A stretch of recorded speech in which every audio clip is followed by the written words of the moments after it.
Joining me now on the line, I'm delighted to say, is Toby Young. Toby is formerly the director of the New Schools Network, a free schools charity, but he now focuses his time as General Secretary on the Free Speech Union.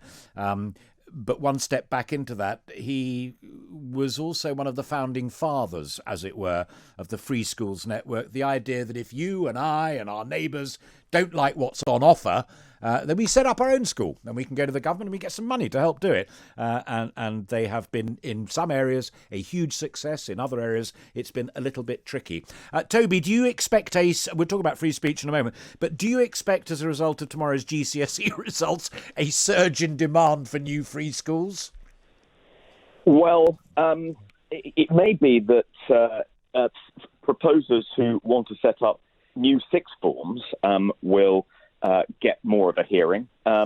Sixth forms are always quite difficult to set up as free schools because they're less economic than other schools, partly because the government doesn't fund sixth forms well enough, because there will be more demand than usual for sixth form places, particularly in selective sixth forms, because GCSE results are going to be, I imagine, as better.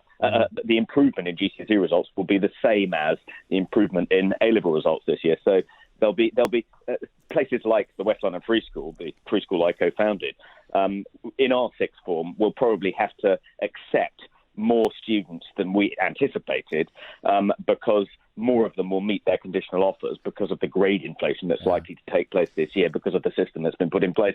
So that will create, I think, a demand for more sixth form places across the country, but it may only just be a one-year thing. I think there is a demographic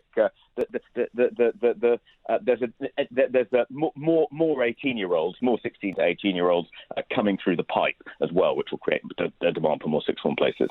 You said in the middle of that answer about the grade inflation, particularly at GCSE coming up tomorrow. I mean, the papers are saying 90% of them will be upped and there will be an increase right across the spectrum. When you read that and learn that and understand that, does it irritate you, amuse you, or make you downright furious?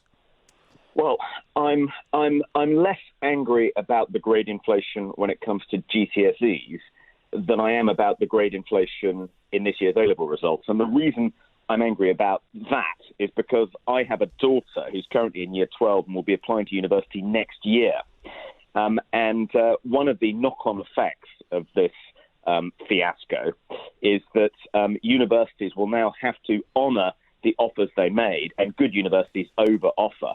Because many more students than anticipated will have met those conditional offers, universities will have to honour their offer of places, universities like Bristol, Cambridge, Oxford, but they won't be able to accommodate them all, so they'll have to say, we'll honour the offer, but you're going to have to defer to next year, which will mean fewer university places next year, particularly at good universities where my daughter's applying. I mean, I think the harm done to next year's cohort of university applicants is far greater than the harm averted by the U-turn the government did when they said to children, if you got a better predicted grade than the Ofqual awarded grade, you can take that instead.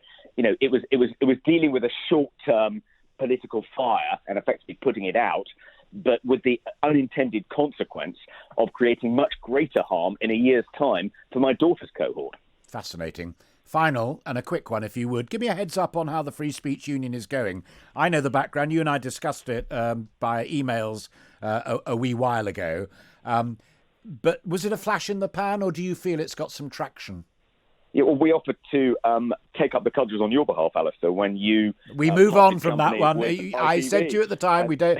Yeah, I'm happily moved on.